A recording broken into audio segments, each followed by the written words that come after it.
For some people, it's the most beautiful day in their lives. For some, it's a tax-saving scheme, and for others, it's a divine union, marriage. The German word Ehe for marriage comes from the old High German Eva for law.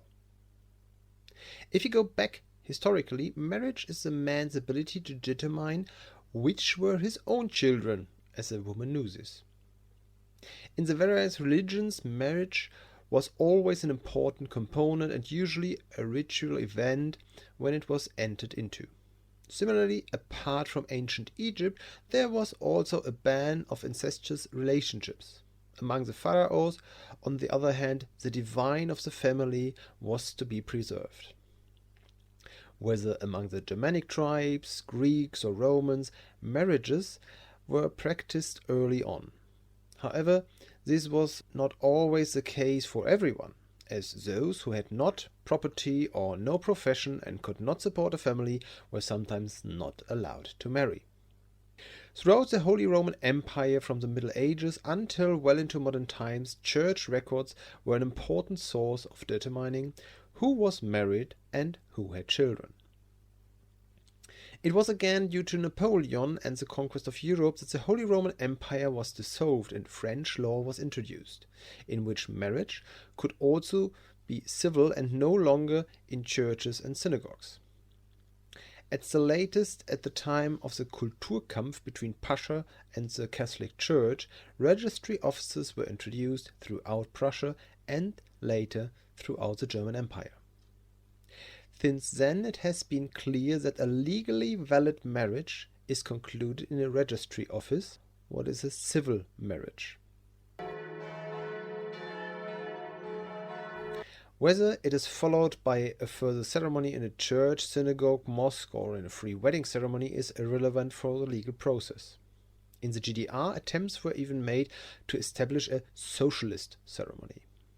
Until 1998, the Aufgebot was ordered at the Standesamt, registry office, which was publicly displayed for 14 days. During this time, it was also checked whether there were any obstacles to a marriage. Today, you still have to register your marriage at the local registry office.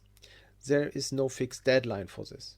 So in theory, you can come to the registry office in the morning with all your documents. You can use the next available date. In the case of church wedding, there is often a notice of marriage, Aufgebot, in advance, which is often publicly displayed. While you have to register for the marriage at your local registry office, where at least one of the spouses live, you can also have the actual wedding ceremony at another registry office. Often the registry office have also special rooms, in particular beautiful places where weddings are held, like in a historical town hall, a castle or a palace or similar. Until 1998, Trauzeugen, witness to a marriage, were compulsory, but this is no longer the case by law. Also, it is still customary. 2 witnesses are required for marriage ceremonies in the Catholic Church, who must confirm the marriage in the church register. Also, the priest may be dispensed within special emergencies. The minimum age for a valid marriage is 18 years, what is the age of majority. In special circumstances, one of the spouses can be younger but at least 16 years old if the family court has authorized this. In this respect, foreign marriages with or between minors are not recognized in Germany. Since October 2017, same-sex couples have also been able to marry. Since 2001, it has been possible for them to establish a registered civil partnership, which was recognized as equivalent to marriage. Marriage is under special protection in Germany, so spouses have the right to refuse to testify, but this also applies to engaged couples. But what is the tradition of marriages in Germany? I cautiously say typically. Also, everyone should realize that there is no such thing as a typical marriage. But I'll let you in on the details because I'm married too. In the following, I'll be talking about men and women, but as I just mentioned, this also applies to all other genders and combinations. In Germany, statistically speaking, couples decide to get married at around 30 to 35 years by age. By then, the couples have already lived together for some time. Arranged marriages are absolutely unusual. When the idea of marriages arises, it is a nice gesture if one of the partners asks the other. In principle, there is no special engagement ring. Sometimes an old ring from the family is used, perhaps one that the great-grandmother wore as a wedding ring. The woman can also be asked as the man can. Sometimes it just comes out on a conversation that both agree on the idea. Traditionalists then ask the bride's father if he agrees. If you want, you can make it public at one of the next family celebrations. To a certain extent, this engagement is already a binding contract that should lead to marriage. Those who wish to exchange rings sometimes wear the wedding rings on their left hand. Now the preparation begins. The average cost of a wedding is around 14,500 euro, but this can vary in both directions. If you really want to spend a lot of money, you can use wedding planners, but this is not the case with the average budget. Planning often starts with the location and the date.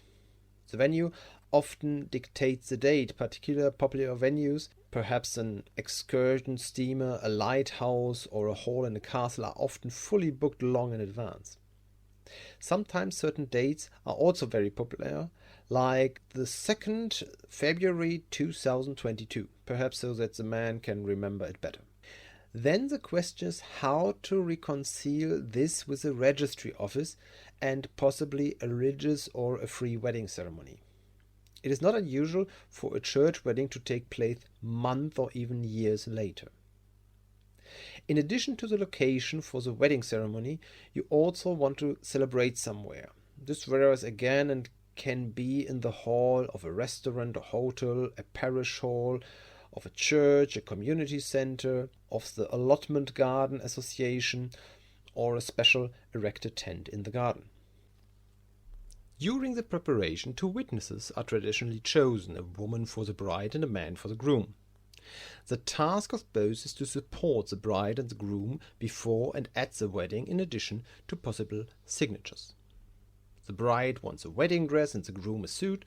In addition, both are secretly planning the stag party for the groom and the hen party for the bride. The important thing here is that there are no financial obligations for either of them. The wedding is financed by the bride and groom or by the families of the bride and groom.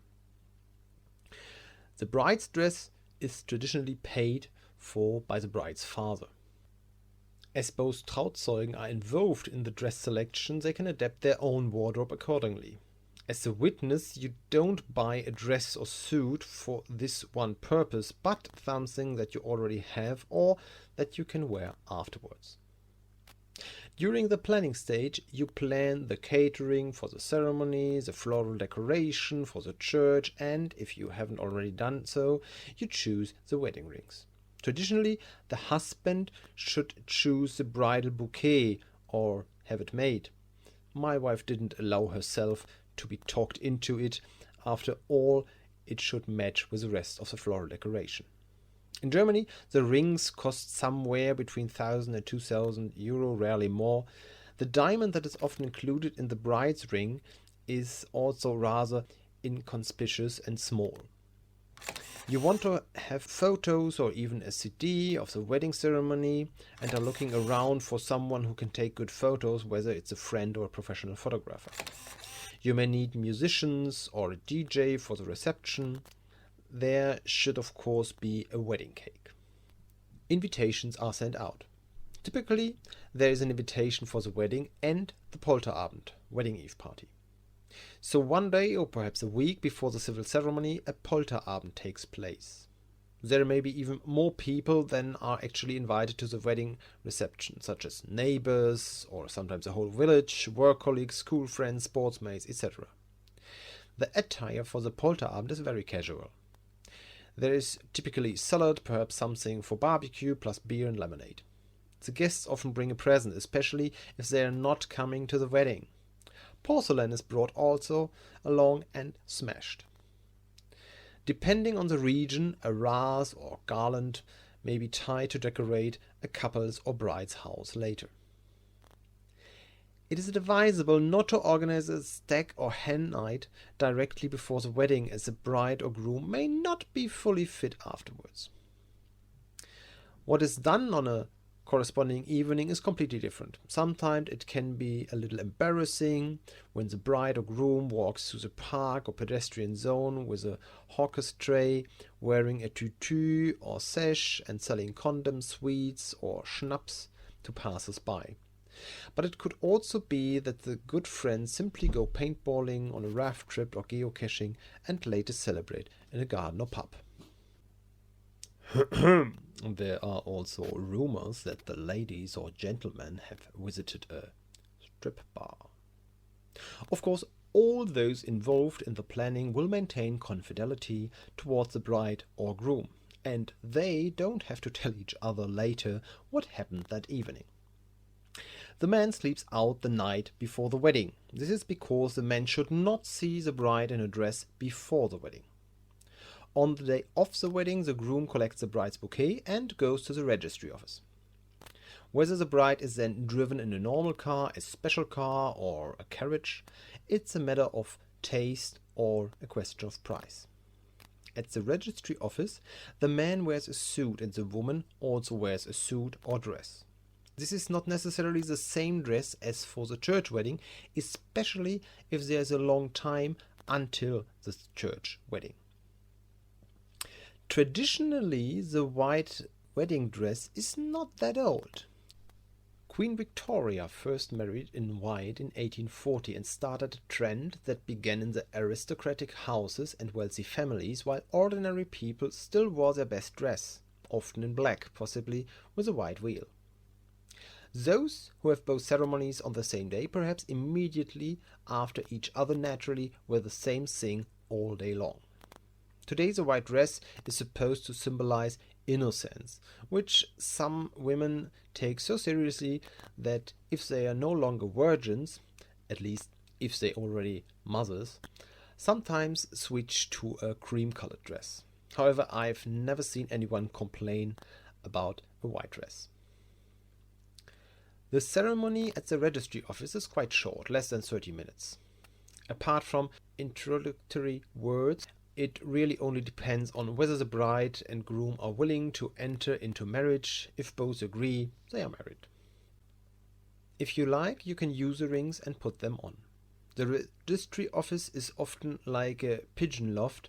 While the signatures are being signed inside, the next wedding party is often already at the door, and in large registry office it can happen that several registrars are conducting weddings at the same time.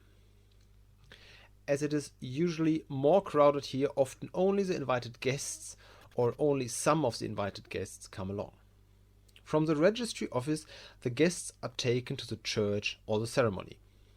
The carts are often decorated with ribbons, and the bride's and groom's car sometimes even have a bouquet of flowers. Horns are often honked, but this is incredibly annoying for the residents in the streets around the said registry offices and should be avoided. If the bride and groom want to avoid this and don't have such a long distance to cover, take the carriage, because no one in the wedding party in the right mind will honk behind horses. The church is then more ceremonial.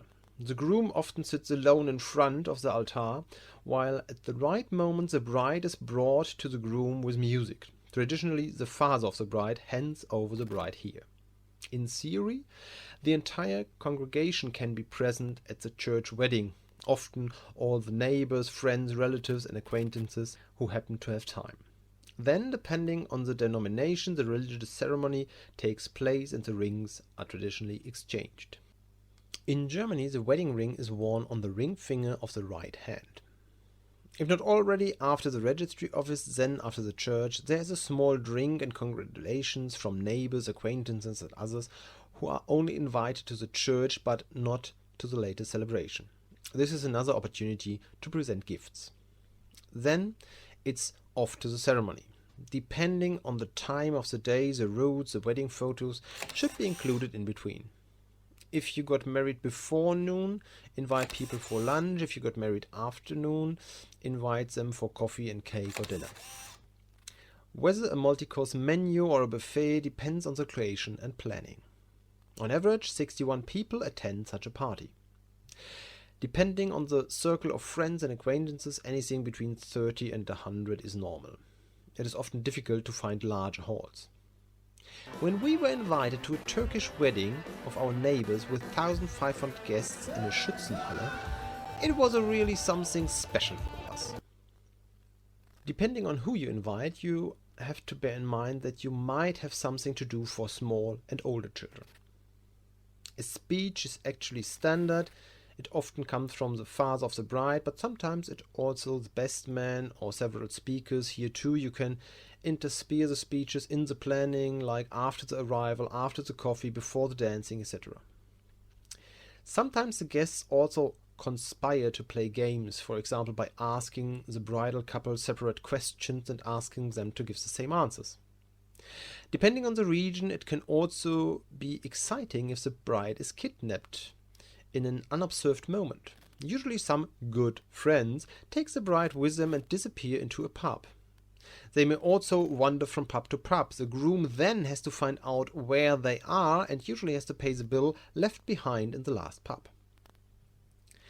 The cutting of the wedding cake is another important moment for everyone. Traditionally, the woman takes the knife, the man puts his hand on it and guides her hand during the cutting. He then gave the first piece as a sign that he would take care of her. Today, people sometimes look to see which of the two has their hand on top during the cutting, because it's said that the person in the marriage wears the trousers or has the say. When all the food has been eaten, the official part of the ceremony ends with a wedding waltz. This is a traditional dance with which the dance floor is opened. When this is over, some brides get rid of part or all of their wedding dress and put on something more comfortable. Depending on the occasion, the veil is ceremoniously removed or the bridal bouquet is thrown. Whoever catches it will of course get married next. If there is a long time between the registry office and the church, the big celebration is often held after the church wedding. If on the other hand there are no plans to have a religious ceremony, then of course after the registry office. This average of 14,500 euro for 61 guests is quite steep for some, but something can be done. Firstly, it is important to say that it always depends on personal circumstances. If two young people who are still in education get married or otherwise have little money, all those invited will understand and not expect an expensive celebration in an exclusive ambience. It may be different when wealthy business people get married, as some people want to show what they have achieved. So if you have less, you also need to spend less, and I'll give you a few tips on how to save money. The first question some couples to be asked themselves is it even worth it? Honestly, the wedding is really just the beginning of a great time. If I go into the great time with debt, I might regret it later. And what else is there to come if this was already the best day of your life? But now a few points. If I'm looking for a venue, I can often find a good and cheap location in a pub or restaurant. If I buy the food or drinks there, then the room often costs nothing extra. If my relatives are coming from further away and have to stay overnight, I can even negotiate with a hotel to get the rooms a little cheaper, and here too it's absolutely fine if the guests pay for a part or all of the rooms themselves. If you have guests from further away and neither you nor the guests have money for the rooms, you can ask friends or acquaintances if they can stay overnight. After all, they probably know each other and haven't seen each for a long time. If you have a large house yourself, perhaps a farm, or friends have one, you could perhaps celebrate there. If you are already having the Polterabend there, you might have friends, the sports clubs, the shooting club or country youth who can help clean up everything from the Polterabend and prepare it for the wedding celebration the next day. Sometimes they do it just like that, or for a small donation to the club's coffers. You might also be able to get a few people to serve or tap at the party. You can also let people bring something for the Polterabend. I once went to a Polterabend where everyone brought a potato salad. I've never seen and tasted so many different potato salads as I did back then. Drinks retailers often offer a tap system and refrigerated trolley if you buy a large quantity of drinks from them. Even in restaurants, if you celebrate there, you can often set a fixed price per guest, and drinks are not charged at the price of the menu but at a fixed €20 or €30 per guest. If you celebrate in a pub, you can take the drinks there and get food elsewhere. Here too, friends and acquaintances may do something. The wedding cake is a must, but if you have friends who are good at baking, you can perhaps do it yourself, or you can just have a professional cake from the baker and have the other cakes made by your friends. Flower arrangements are beautiful, but what do you do with them after the ceremony is over? If someone else is celebrating in the church, perhaps you can coordinate and join forces with the floral decoration. Then it only needs to be hung up once and taken down at the end, and everyone only pays for parts of it. Of course, every bride gets the bridal bouquet. The rings are not that expensive, but if you don't have the money, you can also go for stainless steel or silver. From a distance, nobody will recognize that it's not white gold, and it's more about the symbol. And if there are still old rings in the family, you can perhaps shorten or widen them and use them. While the man can still wear the suit later, the wedding dress is more a one-off. In our case, it was a custom-made one-off, but because it came from a friend, it was much cheaper than a real tailor. A wedding dress costs upwards of €800, but on the one hand, they are also available second-hand for about half the original price, and sometimes you can simply rent them. A friend may have a special car for the journey to the registry office or church, or there may be a riding and driving club nearby where you can get a carriage cheaply, perhaps in return for a donation into the club's coffers. Or if you are a member yourself, your fellow club members may be happy to help. For a small party, you can get good music on some platforms, or some people still have a portable system. And here too, it's the same as with removals. Friends and acquaintances are happy to help out. The conditions is that they are invited and that you return the favor at an appropriate place. And honestly, isn't the most important thing that great people are at the party? Are you already married? How was your celebration? Why don't you write it down in the comments? I'll end with the words of my mother. Drum prüfe, wer sich ewig bindet, ob sich nicht was Besseres findet. So test those who commit themselves forever to see if you can't find something better. Thank you for your attention. See you in the next video.